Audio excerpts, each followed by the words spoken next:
Hello guys, good morning to all of you.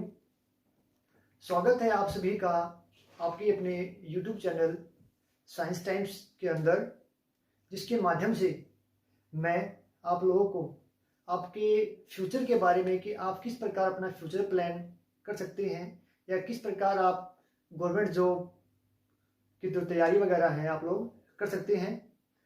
जो basically जो problem है वो क्रिएट होती है हमारी 10th क्लास के बाद। कि जो 10th क्लास है वो आपकी लाइफ में एक ऐसी स्टेज है जहां से आपकी लाइफ पूरी की पूरी लाइफ का जो टर्न ओवर है वो होता चेंज बिल्कुल। क्योंकि बहुत सारे बच्चे हैं जो 10th क्लास के बाद कोई आर्ट्स लेता है, कोई कॉमर्स, तो कोई साइंस के अंदर अडॉप्ट करता है।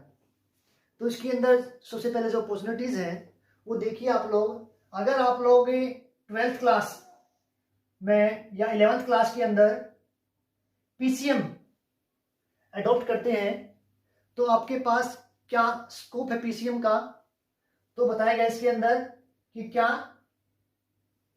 सबसे पहले जो पीसीएम है उसके माध्यम से जो पहला रिसोर्सेज हमारे पास वो है हमारे पास एनडीए, नेशनल डिफेंस एकेडमी। इसके माध्यम से हम एयरफोर्स, नेवी, एयरफोर्स है हमारे पास, नेवी या फिर आर्मी, ये तीन चीजें हम लाइफ में अचीव कर सकते हैं। जो दूसरी चीज है हमारे पास, फिर हमारे पास जो दूसरी अपॉर्चुनिटीज है वो है हमारे पास बैचलर इन आर्किटेक्ट, जिसके माध्यम से जो बैचलर इन आर्किटेक्ट है इसके माध्यम से हम डिप्लोमा ले सकते हैं। Diploma in interior, diploma in interior design,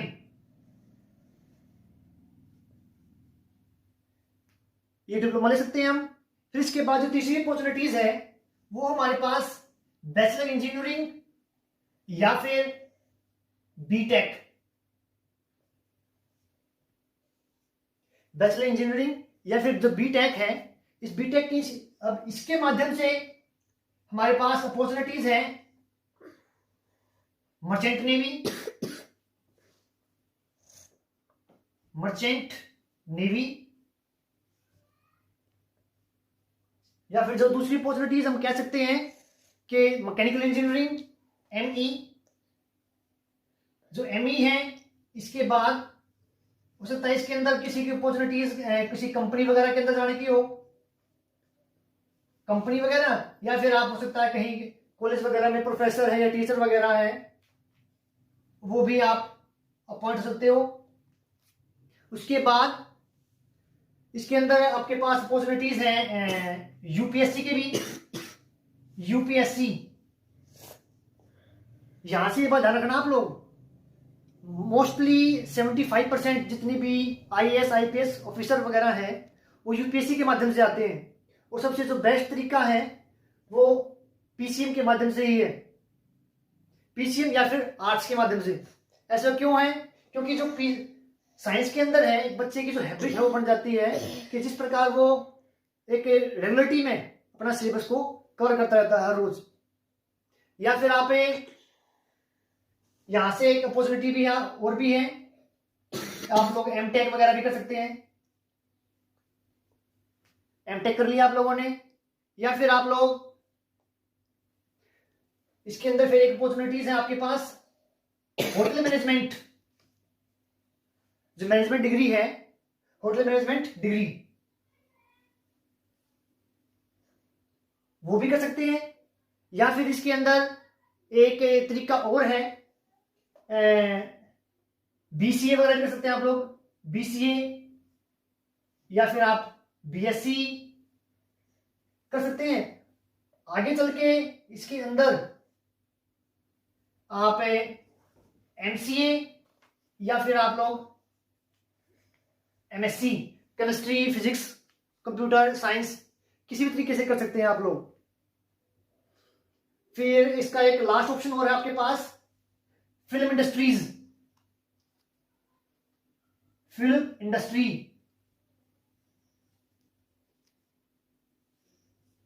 कि फिल्म इंडस्ट्री के माध्यम से भी आप लोग इसको कर सकते हैं। हम इसमें जॉब कर सकते हैं कि job in production, job in production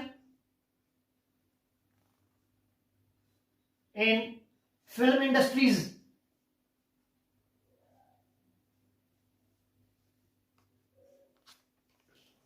तो ये बहुत सारी ऐसी जो अपॉर्चुनिटीज हैं। या फिर इसके अंदर हम एक और तरीका भी हमारे पास, जो बीटेक है, वो बीटेक वाले बच्चे डिफेंस में जा सकते हैं भाई। डिफेंस सर्विस, जो डिफेंस सर्विस है वो भी आप लोग यहां से अडॉप्ट कर सकते हैं, जो बच्चे बीटेक वगैरह करते हैं। कर देंगे। अब अगर हम इसके अंदर पीसीएम की बजाय अगर पीसीबी लेते हैं तो तब क्या हमारे पास अपॉर्चुनिटीज हैं। और बेसिकली जो पीसीबी है वो एक मेडिकल फील्ड है। तो मेडिकल फील्ड के अंदर आपके पास सबसे पहली अपॉर्चुनिटीज है वो है बीएमएस या फिर उसके बाद एमडी। आप किसी भी कंपनी के अंदर मैनेजिंग डायरेक्टर वगैरह या मेडिकल फील्ड में हो सकते हो आप लोग। फिर उसके बाद है बीएचएमएस, उसके बाद बीडीएस या फिर एमडीएस। उसके बाद डॉक्टर लाइन के अंदर आगे एमबीबीएस, एमबीबीएस के अंदर एमडी या एमएस सर्जरी के अंदर, या फिर कोई भी स्पेशल डिप्लोमा, जैसे कोई डॉक्टर होता है, कोई डॉक्टर कान का है, कोई आँख का है, कोई नाक का है, कोई मुंह का है, कोई दांत का है, उस तरीके से। फिर आपके पास पैरामेडिकल, पैरामेडिकल मतलब के अंदर आ गया आपका जैसे कि मेडिकल स्टोर वगैरह डिप्लोमा। फिर आपके पास है बीएससी नर्सिंग। जो बीएससी नर्सिंग है उसके लिए भी आपको पीसीबी चाहिए, बिल्कुल कंपलसरी है। फिर उसके बाद है BMLT, bachelor in medical lab technician. And उसके बाद है फिर आपके पास बीएससी होम साइंस, इसीलिए भी आपके पास एक बेहतर स्कोप है। फिर उसके बाद है एक स्कोप आपके पास बीएससी बॉटनी या फिर माइक्रो बायोलॉजी के रूप में। उसके माध्यम से आप लोग एमएससी भी कर सकते हैं, एमफिल भी कर सकते हैं, पीएचडी भी कर सकते हैं। या फिर आप एमएससी जो है वो कर सकते हैं जूलॉजी से या बायोटेक के माध्यम से, या फिर आप कर सकते हैं आप लोग एमटेक, एमटेक के अंदर बायोटेक। अब हमारे पास जो तीसरी स्ट्रीम है वो आती है कॉमर्स वाली। अब कॉमर्स के माध्यम से हम अपनी लाइफ के अंदर क्या क्या अचीवमेंट कर सकते हैं वो देखिए आप लोग। कॉमर्स के अंदर सबसे पहला आता है हमारे पास सीए फाउंडेशन। आपने सुना होगा सीए या CS, company accountant, company secretariat के बारे में। तो ये वो स्ट्रीम है सीए। फिर आप कर सकते हैं यहाँ से बीबीए कर सकते हैं। बीबीए के साथ में आप उसके अंदर मास्टर डिग्री एमबीए वो भी पॉसिबल है। फिर आ गया सीएस फाउंडेशन, वही आ गया कंपनी सेक्रेटरीट के रूप में। फिर आपके पास बीसीबी सोर्स हमारे पास, या फिर आप लोग बीएड डिप्लोमा, डिप्लोमा जैसे कि मान लिया आप लोग प्राइमरी के लिए वो कर सकते हैं इसके अंदर। फिर आपके पास सबसे लास्ट जो इसके अंदर स्कोप है वो है बीकॉम। कि आप बीकॉम किस तरीके से कर सकते हैं। बीकॉम के माध्यम से आप लोग यहाँ पे एमबीए की डिग्री भी कंप्लीट कर सकते हैं। अगर एमबीए कंप्लीट करते हैं आप लोग तो वहां पे कंप्लीट करने के बाद आप किसी न किसी फर्म के अंदर मैनेजर या अपना खुद का बिजनेस भी आप लोग स्टार्ट कर सकते हैं। इसके माध्यम से आप लोग बैंक, पीओ, डीओ या इंश्योरेंस जितने भी इसके एग्जाम वगैरह हैं उसको क्लियर कर सकते हैं। फिर बीकॉम की सहायता से ही आप लोग एलएलबी या एलएलएम जो कि लॉज के कोर्स हैं उसको पूरा कर सकते हैं। फिर वही आ गया CA and CS, company accountant and company secretariat. आज के टाइम में सबसे ज्यादा जो वैल्यू है वो इन दो बंदों की है। पूरी कंपनी को ये दो बंदे ही संभालते हैं।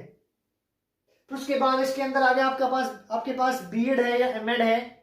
अपना डिग्री पूरी करने के बाद, मास्टर डिग्री पूरी करने के बाद एज ए टीचर की जॉब, या फिर आप टेली का एक बहुत ही महत्वपूर्ण रोल है अकाउंट्स के अंदर, या फिर आप लोग कर सकते हैं आईएमए, इंडियन मिलिट्री एकेडमी के अंदर भी इसकी सुविधा दी गई है।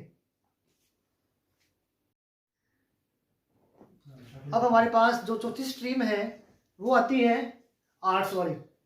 अब जो आर्ट्स के माध्यम से हम लाइफ में क्या क्या अचीव कर सकते हैं वो देखिए आप लोग। सबसे पहला है आपके पास डीएड के डिप्लोमा कर सकते हैं आप लोग आफ्टर 12th, जेबीटी वगैरह वो डीएड ही है। फिर उसके बाद है आपकी टीचिंग लाइन। फिर उसके बाद आपके पास फैशन इंटीरियर डिजाइनिंग कोर्स। फिर उसके बाद आपके पास बीबीए या फिर आप लोग एमबीए भी कर सकते हैं। फिर उसके बाद है फॉरेन लैंग्वेज डिप्लोमा। इसका मतलब है कि जो बच्चे बाहर दूसरे देशों में जाते हैं पढ़ने के लिए वो ये कोर्सेज कर सकते हैं। फिर उसके बाद इसमें एक स्कोप दिया गया है एलएलबी का। एलएलबी के माध्यम से आप डीटीएल, एलएलएम और डीएलएल भी कर सकते हैं। सबसे लास्ट जो स्कोप है इसके अंदर दिया गया है बैचलर इन आर्ट्स। बी के माध्यम से आप क्या क्या कर सकते हैं। सबसे पहले बीपीएड के जो भी चाहे वो गवर्नमेंट जॉब है या गवर्नमेंट स्कूल है या प्राइवेट स्कूल है उसके जितने भी टीचर्स है पीटीआई वो कोर्स कर सकते हैं यहाँ से। या फिर आप बीए के बाद फर्दर स्टडी कर सकते हैं तो master degrees master in arts ले सकते हैं। फिर उसके बाद एमए इन मास कम्युनिकेशन वो भी कर सकते हैं आप लोग। फिर उसके बाद दिया गया इसके अंदर एमबीए या फिर बीएड के बाद एमएड के बाद जो भी हायर एजुकेशन है वो कर सकते हैं। या फिर आप लोग गवर्नमेंट जॉब या यूपीएससी की तैयारी भी इसके माध्यम से कर सकते हैं। क्योंकि जो यूपीएससी है उसकी तैयारी आप यहां से कैसे कर सकते हैं, क्योंकि जो आर्ट्स के अंदर है वो इतना हैवी सिलेबस नहीं होता, जिसके माध्यम से आपके पास जो टाइम है वो काफी बच जाता है यहाँ पे। और जो लास्ट वन है आप यहां से कर सकते हैं बैचलर इन जर्नलिज्म, जो मास कम्युनिकेशन है या जो भी पत्रकारिता है उसके माध्यम से आप इसके अंदर ये डिग्री या ये डिप्लोमा जो आप लोग पूरा कर सकते हैं। अब सबसे जो बड़ी बात है इसके अंदर वो आता है आपके पास 10th क्लास। क्योंकि 10th क्लास आपकी लाइफ में एक ऐसा स्टेप है जहां पे आपकी लाइफ के जो काफी जो मोड़ हैं या उतार चढ़ाव वो स्टार्ट होते हैं। तो सबसे पहले अपने जो 10th क्लास है 10th क्लास कंप्लीट करने के बाद अपने लाइफ के गोल को, जो भी आपका एम्बिशन है उसको सेट कीजिए आप लोग कि आपको लाइफ में क्या अचीव करना है और क्या अचीव नहीं करना है। धन्यवाद। वीडियो करते